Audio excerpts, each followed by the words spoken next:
오늘 말씀의 제목은 인생의 가장 밑바닥에서 만나는 하나님의 은혜입니다. 여러분, 오늘날 우리는 그 어느 때보다도 정말 어려운 시대를 살아가고 있습니다. 계속해서 높아지는 물가로 인해 전혀 나아질 것 같지 않은 경제적인 상황과 삶의 형편, 시시각각 변하는 세상의 흐름 속에 모든 것을 다 나 혼자 헤쳐나가야만 한다는 불안감, 성공하지 않으면 모든 것을 잃고 실패하여 인생의 낙오자가 되고 말 것이라는 세상이 주는 무언의 압박감, 사랑이 식어 날이 선 사회 속 다른 이들과의 관계에서 겪게 되는 극도의 긴장과 갈등, 그리고 심리적인 두려움과 같은 것들은 우리의 삶을 매우 복잡하게 만들며 어렵게 하고 있습니다.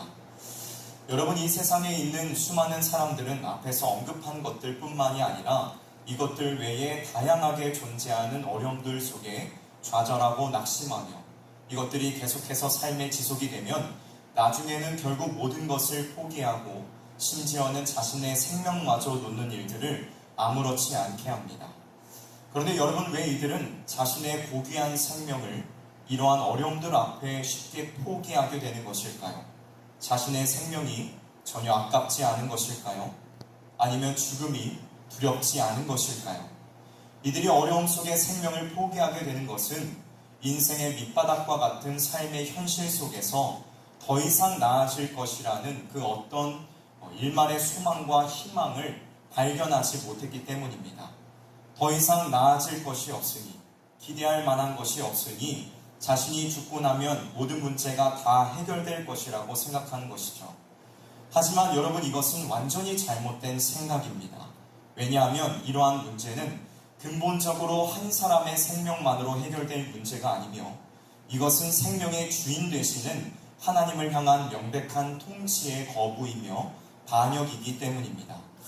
그렇다면 오늘 우리는 어떻게 해야 할까요? 삶에서 경험하게 되는 고통과 어려움, 시련, 그리고 인생의 밑바닥으로 내려가는 것과 같은 경험들은 비단 세상 사람들에게만 찾아오는 것이 아니라 오늘 현실을 살아가고 있는 우리 그리스도인들에게도 분명히 찾아오게 되는 일인데, 그럴 때 우리는 어떻게 해야 할까요?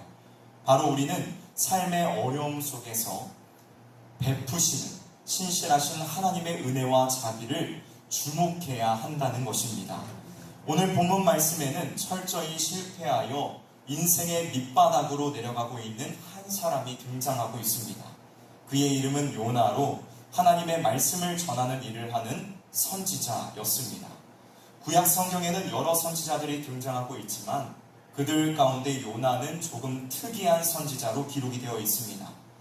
요나는 북이스라엘의 왕 여로보암 2세의 통치 때에 사역했던 선지자로서 왕의 통치 가운데 나타나는 불의와 하나님에 대한 불충을 비판했던 아모스나 호세아와 같은 선지자들과는 달리 그는 국가의 힘과 영향력을 대대로 펼치려 하는 왕의 강력한 군사 정책을 지지하며 완전하게 왕의 편에 섰던 선지자였습니다. 또한 하나님의 말씀을 이방 땅에 직접 가서 전하는 일을 해야 했던 독특한 사명을 가진 선지자이기도 했죠. 우리가 잘 아는 대로 요나는 이스라엘과 대적하는 원수의 나라 아수르의 수도인 니느웨에 가서 하나님의 말씀을 전하라는 그 사명을 거부하고 자신이 가야 할 땅인 니느웨와 정반대에 위치하는 다시스로 도망을 갔습니다. 하지만 하나님께서는 강력한 폭풍우를 그가 있는 바다에 던지시어 요나가 탄 배가 더 이상 앞으로 나아가지 못하게 하시고 배의 가장 아래쪽에 잠들어 있던 요나를 깨우셨죠. 여기에서 하나님께서는 요나에게 다시 한번 그에게 주어진 사명을 떠올릴 수 있는 기회를 주셨습니다. 어떻게요? 하나님을 전혀 알지 못하는 이방 선장의 말을 통해서 말이죠. 요나서 1장 6절의 말씀입니다. 우리가 함께 읽어보도록 할까요? 요나서 1장 6절의 말씀을 함께 읽어보도록 하겠습니다. 시작. 선장이 그에게 가서 이르되 자는 자여 어찌하느냐 일어나서 내 하나님께 구하라. 혹시 하나님이 우리를 생각하사 망하지 아니하게 하시리라 하니라. 아멘. 여기에서 선장이 말하고 있는 이 말 중에 일어나라 라는 말과 구하라 라는 말은 하나님께서 요나에게 니느웨에 가서 심판의 말씀을 외치라 라고 하실 때에 쓰였던 말과 동일한 단어로 기록이 되어 있습니다. 지금 하나님께서는 이방 선장의 말 속에서 다시금 요나가 사명을 깨닫기를 원하셨던 것이죠. 하지만 요나는 선장과의 대화 가운데 사명을 깨닫고 돌이키기는커녕 자신을 바다에 던지라고 오히려 사람들에게 말합니다. 여러분, 왜 요나는 뱃사람들에게 자신을 바다에 던지라고 이야기했던 것일까요? 하나님, 나는 하나님께 지은 죄로 인하여 죽어 마땅합니다. 나를 죽이십시오 하는 회개의 의미였을까요?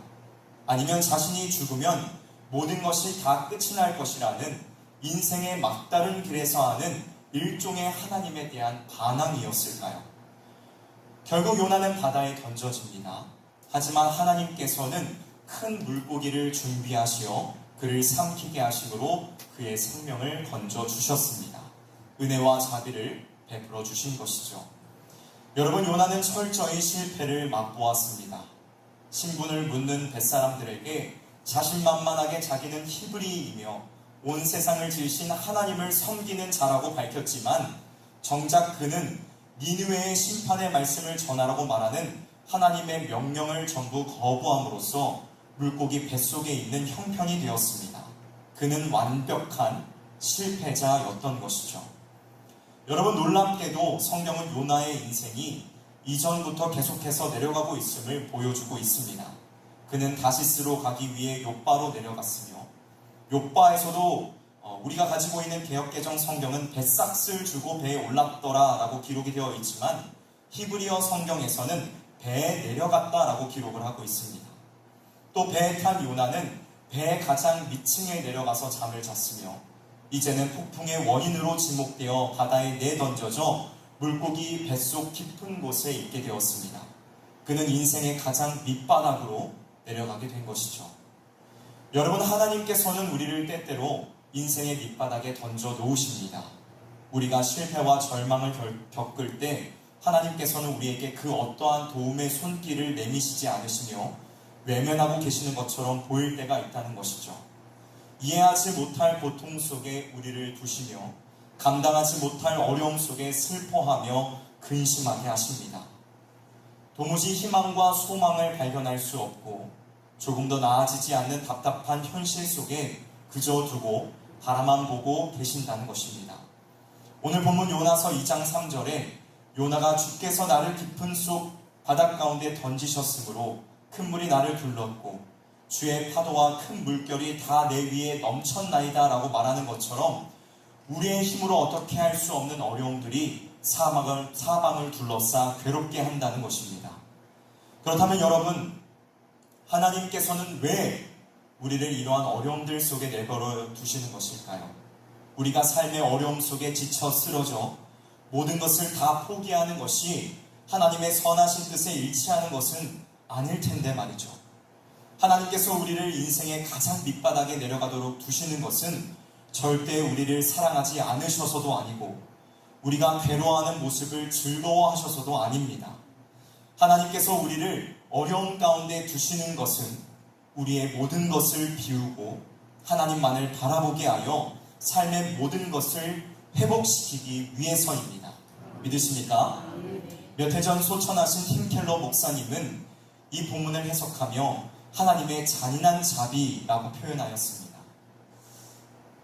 하나님께서 요나를 가장 밑바닥인 물고기의 뱃속까지 내려가도록 두신 이유는 그의 인생이 순탄할 때 눈에 보이지 않았던 자신의 결함을 철저한 실패를 통해 보게 하심으로 그를 변화시켜 달라진 삶을 살아가게 하시며 하나님을 찾고 하나님을 구하도록 하기 위함이었습니다.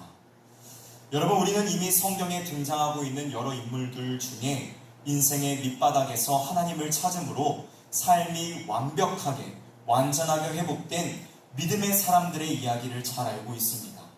먼저 야곱은 외삼촌이자 장인이었던 라반에게 부당한 대우를 당하고 자신을 죽이려고 하는 형 에서가 자기를 만나러 오고 있다는 소식을 듣자 그제서야 하나님을 찾았습니다.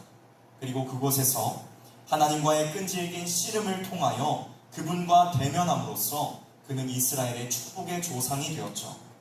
또 예수님의 제자였던 베드로는 모든 제자들이 예수님을 배반하고 도망쳐도 자신은 끝까지 예수님의 곁에 있겠노라 호언장담을 하였지만 실제 예수님의 유대인들에게 붙잡히시자 닭 울기 전에 예수님을 3번이나 부인하고 저주까지 하였습니다. 이후 그가 모든 것을 포기하고 고향으로 내려가 다시 어부의 일을 하고 있을 때에 예수님께서 그를 찾아와 주시어 모든 것을 회복시키시고 그를 복음을 전하는 사도로 세우셨습니다. 사랑하는 성도 여러분, 하나님께서 우리에게 인생의 밑바닥으로 내려가는 경험들을 하게 하시는 것은 하나님께서 우리를 버리셨기 때문이 아닙니다. 우리의 삶에 고통과 고난을 주시는 것은 우리를 쓰러뜨리고 멸망시키기 위함이 아닙니다. 하나님께서 이러한 곤란한 어려움들 속에 우리를 두시는 것은 우리의 자존심, 우리가 그동안 의지해왔던 모든 것, 우리의 경험과 능력과 자만을 버리게 하시고 온전히 하나님만을 바라보게 하시기 위함입니다. 혹시 지금 감당할 수 없는 어려움 속에 있으십니까? 이해하지 못할 문제 속에 놓여 있지는 않으십니까? 눈물과 답답함, 고난 속에 나 혼자 있는 느낌을 받고 계시지는 않습니까? 하나님을 바라보십시오. 하나님께 더욱 간절하게 매달리십시오. 하나님께 몸부림치며 도움을 요청하십시오.